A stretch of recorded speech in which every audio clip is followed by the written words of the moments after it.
Olá, boa noite, pessoal. Hoje a gente vai continuar, então, falando dos primeiros filósofos, os pré-socráticos, tá? São muitos filósofos. A Pro fez uma seleção dos principais, tá? Então, se eu fosse falar de todos os pré-socráticos, a gente teria umas 4 aulas só para falar deles. Mas eu selecionei os principais, os mais importantes.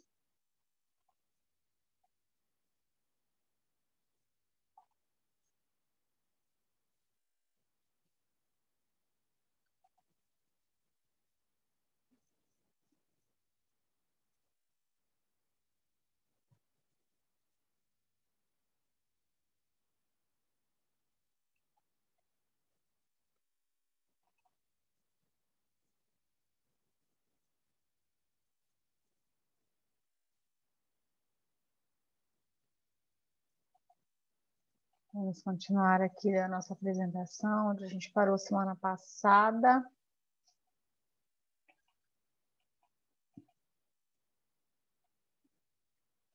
Hoje nós vamos falar da escola dos pitagóricos.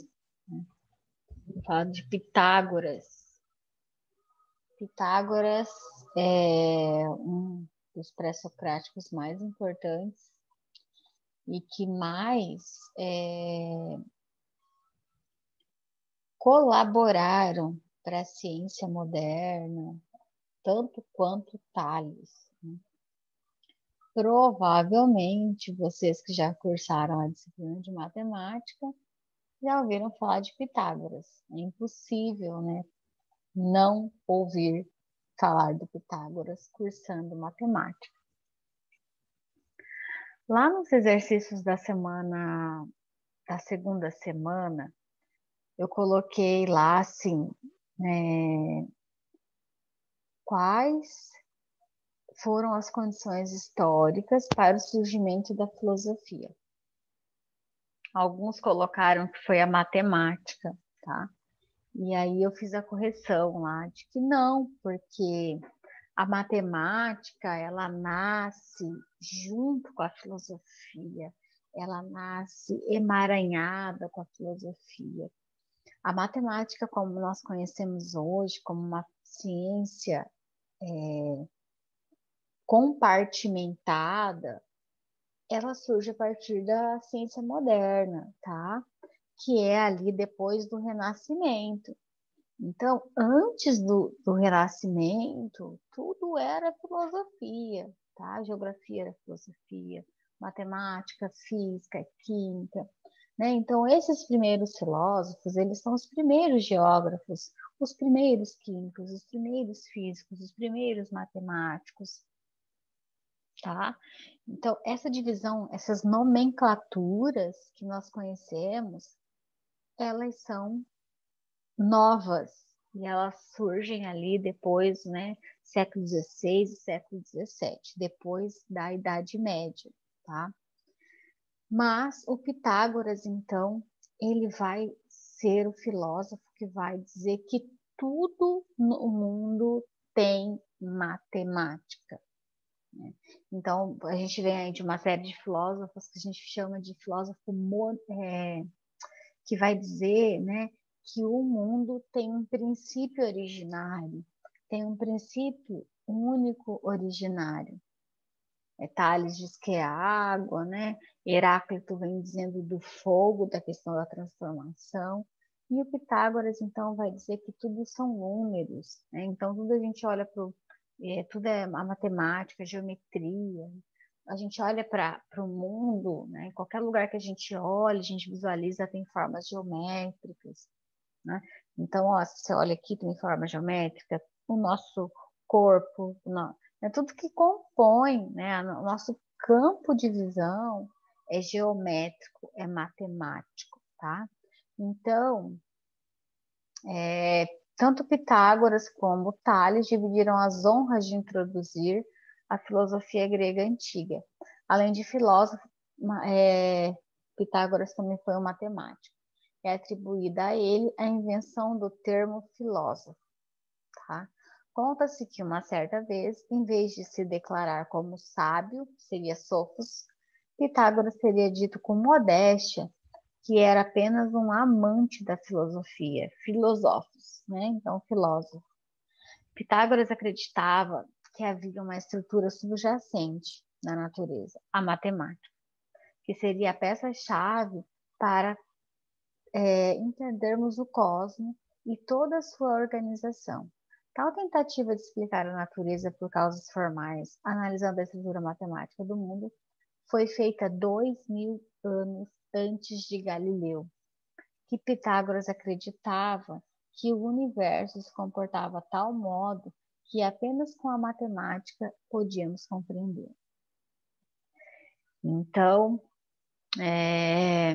às vezes a gente também acha que a visão dos primeiros filósofos, elas são muito reducionistas ou simplistas, né? Mas não, né? Há um grande peso de verdade nessa visão dos primeiros filósofos. E há uma verdade muito grande quando Pitágoras nos diz que tudo há matemática, né? Que se você for analisar a estrutura do mundo, tudo vai ter matemática, tudo é número, tá? Timeu, então, é um pitagórico. Daí a gente tem, né, Xenófanes, mas como a Pro falou, a gente vai passar. Heráclito, a Pro já falou sobre ele, né, que tudo flui, que a gente não entra no mesmo rio duas vezes. Parmênides, tá? Então, Parmênides de Eleia, ele foi o patrono da escola italiana de filosofia. Ele é um filósofo, então, que vai trazer uma oposição ao Heráclito. O Heráclito fala que tudo muda, que tudo se transforma, que tudo está em constante transformação. Já o Parmênides diz que não. Diz que o movimento é uma ilusão, tá? E que o ser, ele é imutável, uno, indivisível.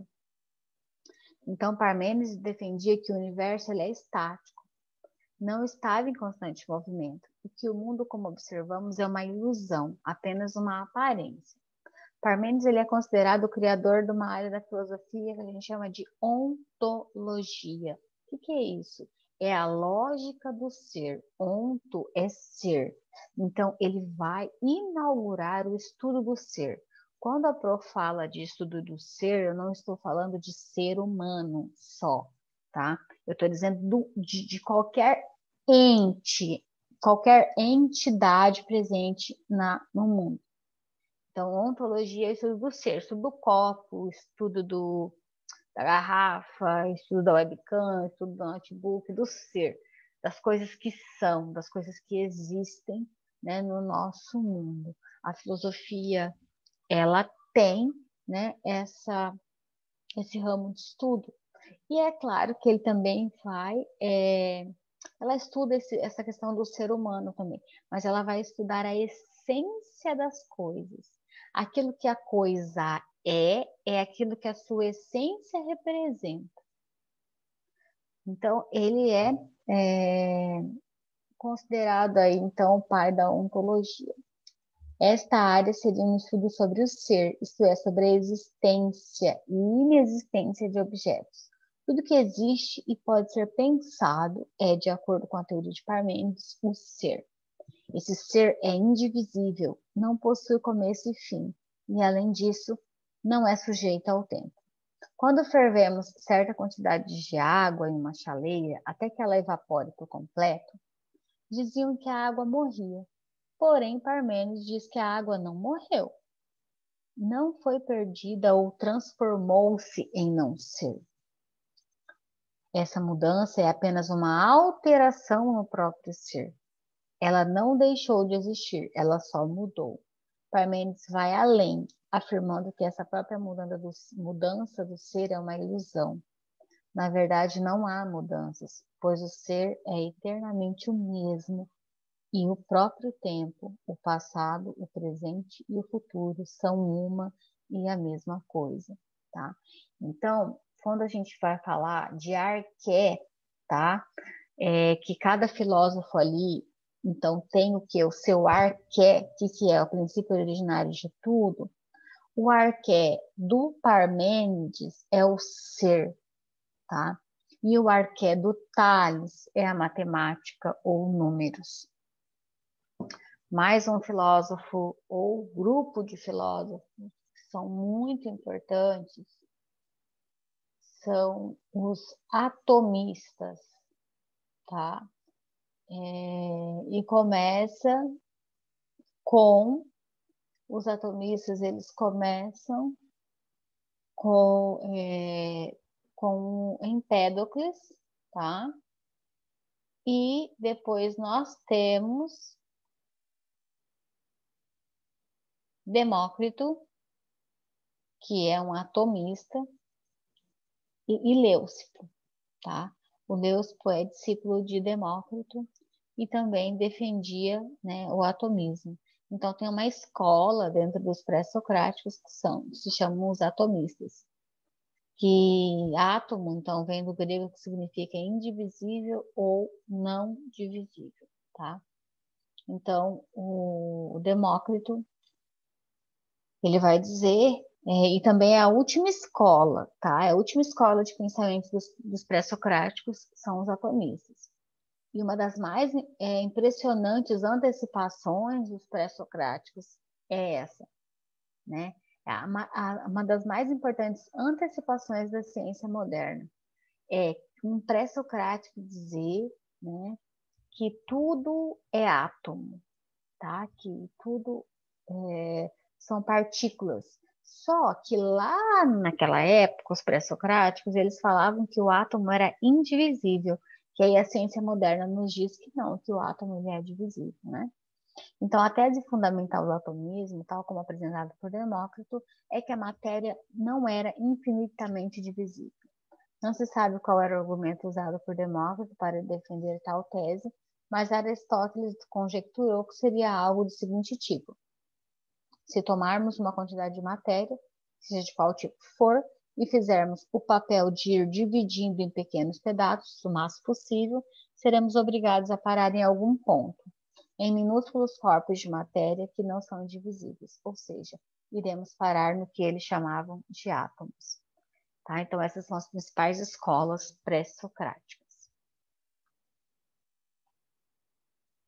Na semana passada, para deixar uma atividade, então, que já dava a resposta, né? Enquanto simultaneamente vocês já tiveram acesso ali à resposta, então não preciso passar aqui para vocês. Eu vou explicar, então, rapidinho a atividade dessa semana. É muito parecida com a da semana passada. Você vai vir aqui dizer qual é o arqué do Pitágoras e o arqué do Parmênides. E aqui você tem duas questões que é para marcar X. Você pode marcar mais de uma, não precisa marcar só uma, tá? Então aqui tem mais de uma alternativa correta. E aqui é a mesma coisa, mais de uma alternativa correta, tá? Aqui na aula 4, a gente tem, no CCTT, a gente tem, então, um vídeo que vocês vão assistir sobre a ciência, sobre o surgimento da ciência, e vocês vão fazer um resumo sobre o vídeo e colocar lá na sala de aula. Esses temas do CCTT, eu estou seguindo, então, as sugestões que vocês me deram lá naquela primeiro arquivo do Forms, tá bom? Então, acho que é isso. Espero ter sido breve, espero que vocês gostem. E uma boa noite a todos.